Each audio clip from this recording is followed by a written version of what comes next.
Bonjour et bienvenue dans cette vidéo. J'ai envie de vous parler aujourd'hui des problèmes qu'on peut rencontrer qui sont liés à la communication et vous donner peut-être 3 axes de progrès pour pouvoir améliorer rapidement vos problématiques de communication. Quels sont les problèmes qu'on peut rencontrer, que rencontrent mes clients sur la communication? Un des premiers problèmes, c'est de ne pas trouver les bons mots. Souvent, ils me disent, je ne sais pas quels sont les mots qui sont adéquats, des mots qui ne vont pas faire mal à mes interlocuteurs, des mots qui ne vont pas être mal interprétés. Donc, le choix des mots est vraiment un problème qui fait que les personnes ont envie d'éviter des conflits, des tensions. Le deuxième problème que rencontrent mes clients, c'est que leur façon de communiquer n'est pas claire. En tout cas, ils le perçoivent ils le perçoivent ainsi. Ils ne sont pas clairs dans ce qu'ils expriment et donc du coup ils ne sont pas compris et comme ils ne sont pas compris, ce qu'ils ont demandé n'a pas été exécuté. Le troisième problème que rencontrent mes clients qui est lié à la communication, c'est d'avoir le sentiment d'être parfois la bonne poire parce que en ne sachant pas communiquer, qu'on n'a pas envie de faire certaines choses en ayant peur de froisser ou autre, on finit par se retrouver à accepter des activités et avoir trop de travail par exemple dans certaines situations parce que tout simplement on ne sait pas dire non, on ne sait pas s'affirmer. Et une quatrième difficulté qu'en rencontrent mes clients, c'est d'avoir cette frustration que dans certaines circonstances, ils ne se sont pas exprimés, ils n'ont pas dit ce qu'ils pensaient, ils avaient pourtant des idées, des réponses qui étaient claires dans leur tête, mais ils n'ont pas su les exprimer au moment où c'était attendu, et donc du coup, ils ne se sont pas du tout exprimés, donc ils ont de la frustration.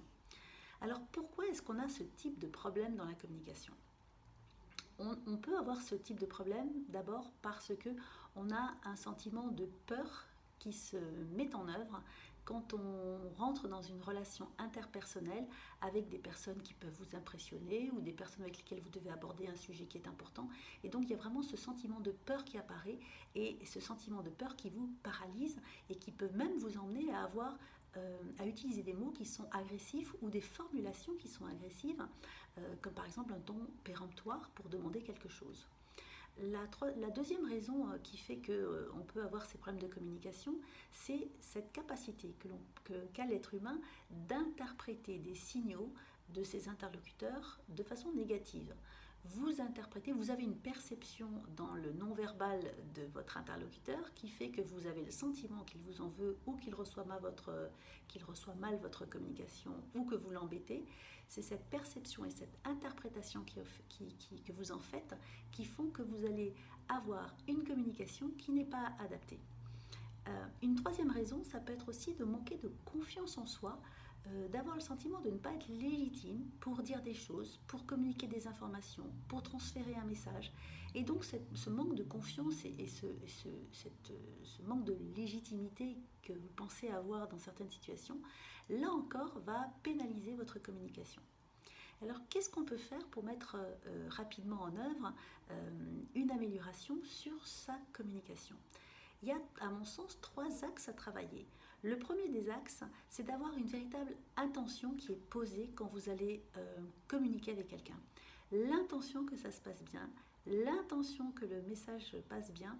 Et donc cette intention, elle va se manifester non seulement par des mots que vous allez utiliser, mais également par une attitude, un comportement d'ouverture qui peut se voir rapidement avec une approche souriante, une approche qui est tournée vers son interlocuteur et qui montre véritablement que vous avez envie de rentrer en interrelation avec cette personne et que vous avez envie de partager quelque chose. La deuxième façon de faire, c'est également de travailler sur l'axe de l'empathie. Développer votre empathie va vous permettre de mieux connaître les besoins, les attentes, les priorités de vos interlocuteurs. Je vous donne un exemple.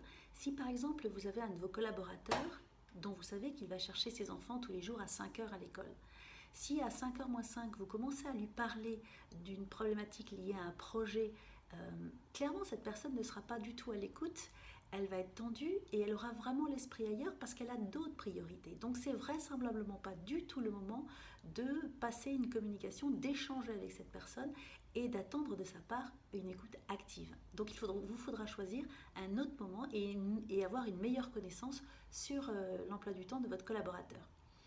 Un troisième axe qui est à travailler, c'est également votre axe émotionnel dans la communication. Il y a des sujets, il y a des personnes qui vont faire naître chez vous des tensions, des craintes et qui vont générer une forme de stress dans la communication. À vous de les identifier, à vous d'anticiper et à vous d'essayer de mettre en place une autre façon de vous adresser à ces personnes, mettre en place un contexte qui va être plus propice à une communication positive et une communication productive. Si vous voulez en savoir plus sur la communication, si vous avez envie d'échanger sur ces problématiques, sur vos problématiques de communication, je vous propose de prendre rendez-vous sur mon site talentetperformance.com. Prendre rendez-vous, je vous offre 30 minutes de séance de découverte au cours desquelles vous allez pouvoir échanger sur vos problématiques et nous verrons ensemble quel est le plan d'action que vous pouvez mettre en œuvre pour y apporter des solutions. Je vous dis à bientôt.